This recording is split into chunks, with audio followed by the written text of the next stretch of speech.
I'm Allison Hawkins, and I'm here with Kamal McCarthy, who's the Associate Director for the Museum of African American History here on Nantucket. Hi, Kamal. Hi. So tell me, how did this museum and the campus come about? So the Museum of African American History was initially invited by the Friends of the Meeting House to come and help along with the preservation work and foretelling the history of the historic African Meeting House, which was built in the 1820s. It was used as a church, a general gathering place, and a school for that community at that time.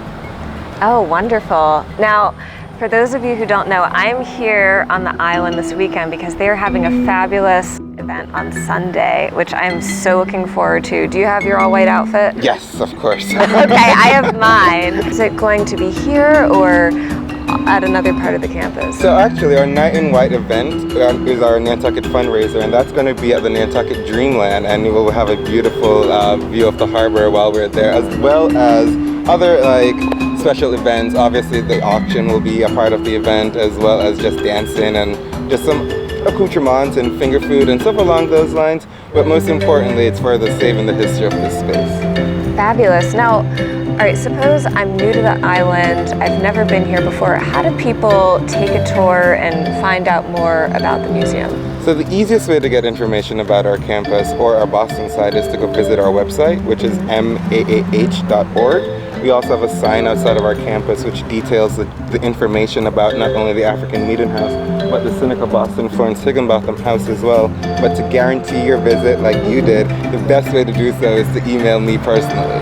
All right, can you say that email address one more time Sure. then for us? No problem. So again, you can email either history@ma.org, that's our general email, or to visit Nantucket, email me at kmccarthy@ma.org. So that's kmccarthy.maah.org. Now, I've never been here before. Can we get a little sneak preview into some of the top attractions? Absolutely. Here? I would say that we start off in the historic Meeting House and then make our way into the Seneca Boston-Florence Higginbotham House after. Perfect. Let's do it.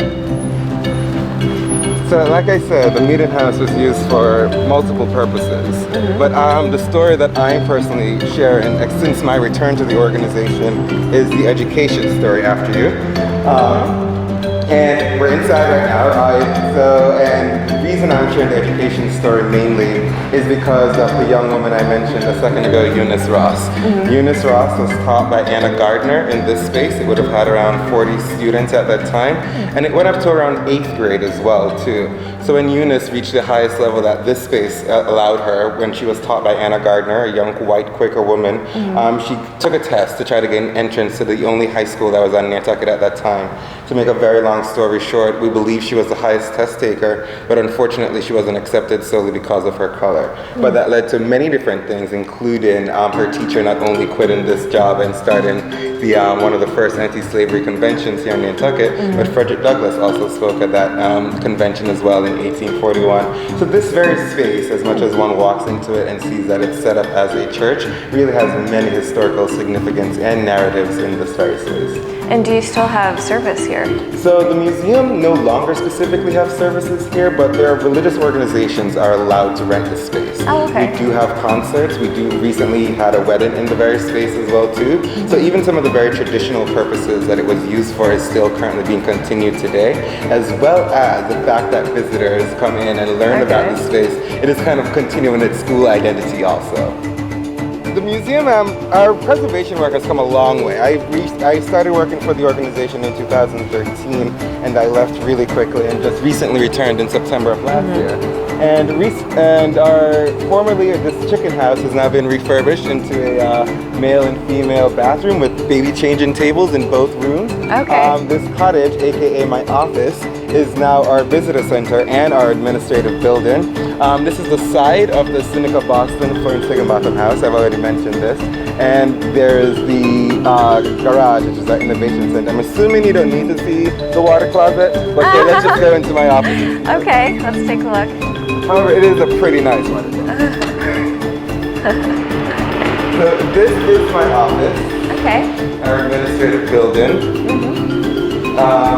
It will eventually have more accoutrements added to it. Okay.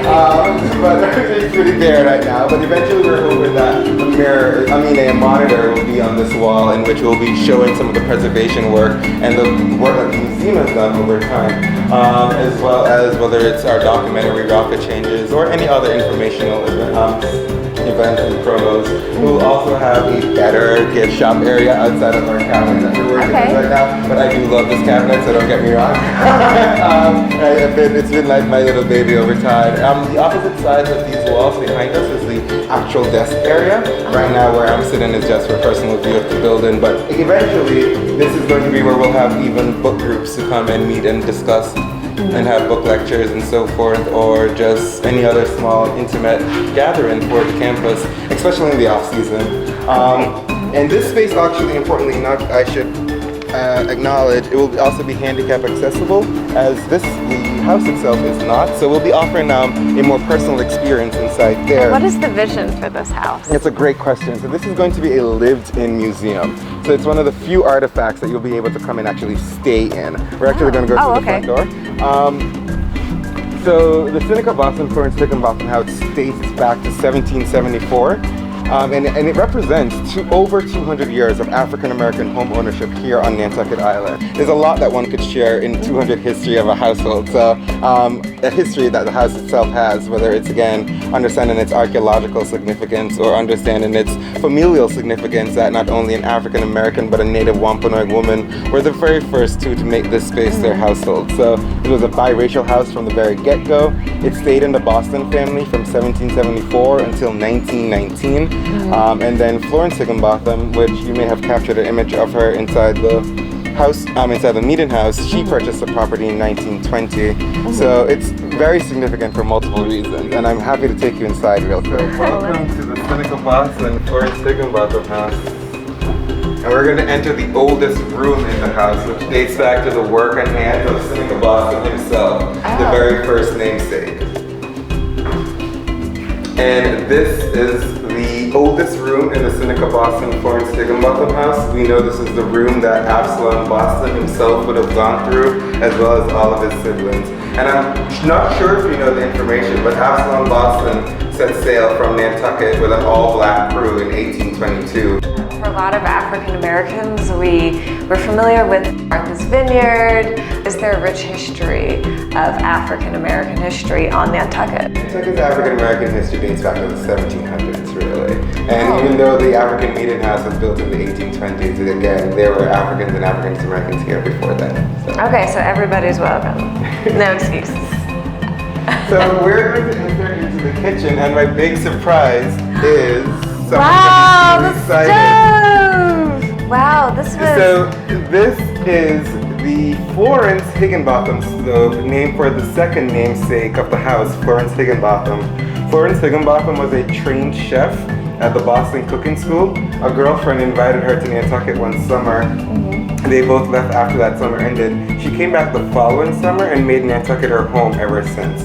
The reason we're pointing out this stove is because Florence, like I said, purchased this property, purchased the African Meeting House property as well too. And to make a very long story short, when the museum was doing its preservation work, we found a bunch of different artifacts and just things all over the place.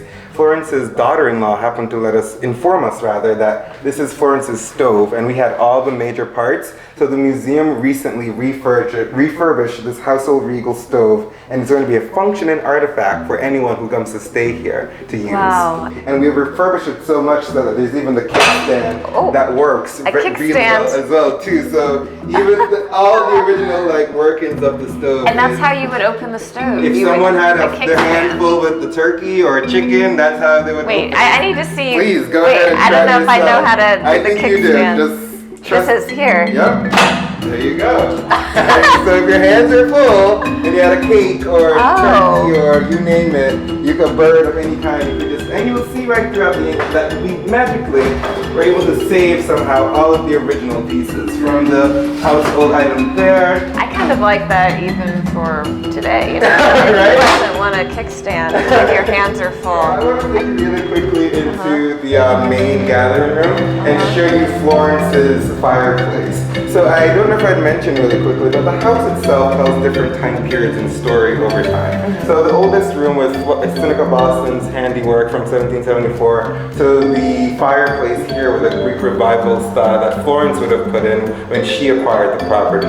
Florence had taken out the original fireplace and made it more comfortable to her living. So that's simply the reason as to why we have all these different types of fireplace from this side of the room versus the other side. Now, did you grow up on Nantucket? So I moved to Nantucket as a child, and it just so happens that the author of A Line in the Sand, Barbara White, who talked about Eunice Ross, who I mentioned next door, was actually my homeroom teacher. So it just so happens that somehow, coincidence, here I am still talking about Nantucket's African American history. If you don't mind, and if you have the time, I'd love to show you upstairs really quickly. Let's see upstairs. And see some of the bedrooms and their original pink colors. So again, keep in mind that this is Florence's staircase, but the pink colors that you're about to see date back to the original family, the Boston family. It's a 3-bedroom house. There's 2 bedrooms over here in a bluish and greenish Sherwood color. There's a bathroom here as well. And then I'm interested in I'd like to show you the rose room if you get a chance, because there's an interesting story in here. Or I'm calling it a rosish, pinkish color. Yeah. It's so pretty. Thank you. Really nice.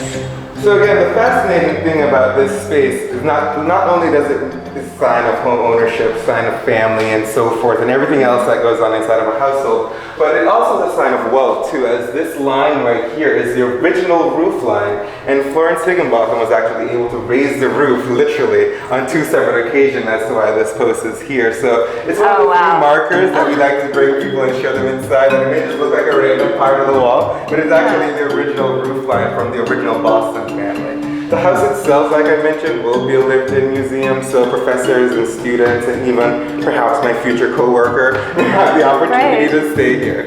Oh, that's great. I can't wait to see it fully decorated, stay over. And so that's a part of our goal for Sunday as well too, as a nonprofit, to raise money for period pieces and furnitures that will fit the space and will tell the different stories over time.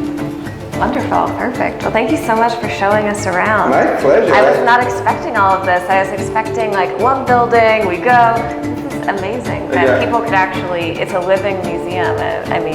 It's a living museum. We have living artifacts that people will be able to use, from the 1774 house to the 1930s kitchen, and even the garage space, which is where we did our archaeological excavation before any of this could have been completed. So we didn't get to see the Future Innovation Center, but I'm sure that for your next visit, it will be well done and ready to go.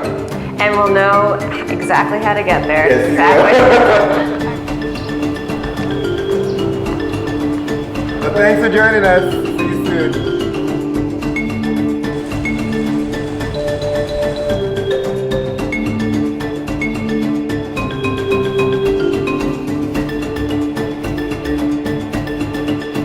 Hopefully we raised enough money tonight to at least get the water turned on.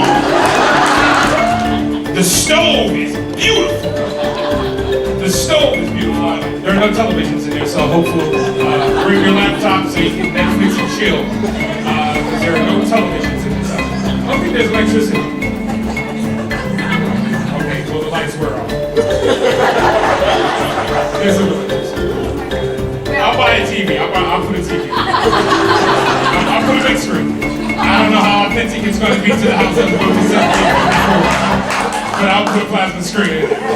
There's no time, and yet you came here and well, you know, it's a big part of you give it back to culture as well. Yeah, you know, my mother always told me that, you know, you make time for the things that you want to make time for.